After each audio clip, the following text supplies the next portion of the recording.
What's up, friends? Will Reynolds, and I'm back for another Wasteful Wednesday, the show where I show you how to save a little bit of money by combining your PPC and SEO data and maybe doing paid just a little bit smarter than Google allows you to do in their platform.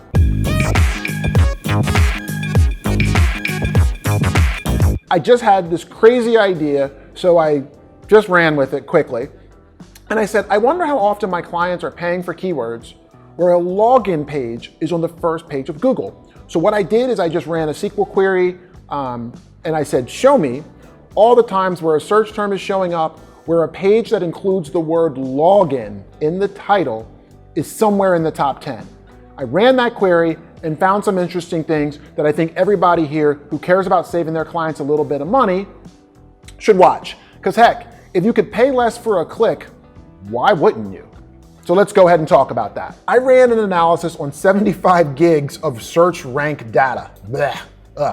But that doesn't matter as much as showing you the things that I'm finding. So the first thing I'm finding here is a keyword that triggered a search term for one of our clients that got at least one click.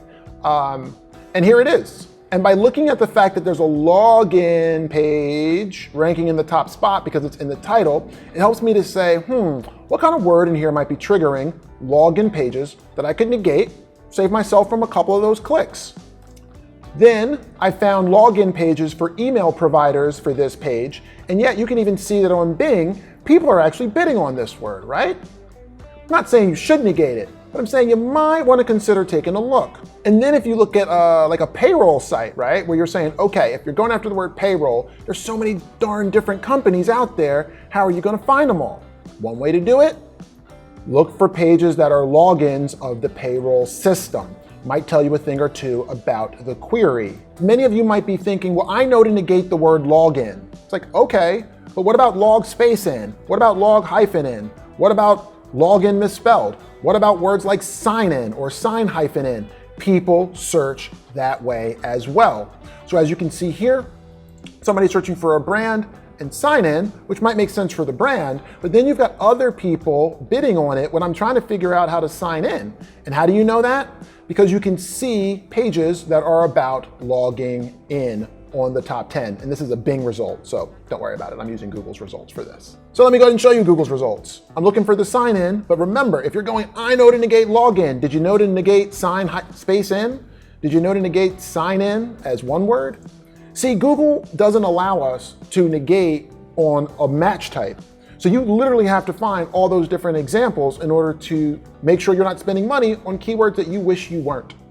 And the last thing I'll show you is HRMS timesheet. I would have never thought that this word was about logging in or signing in, but yet the third result, according to Bing, is a sign-in page from Oracle.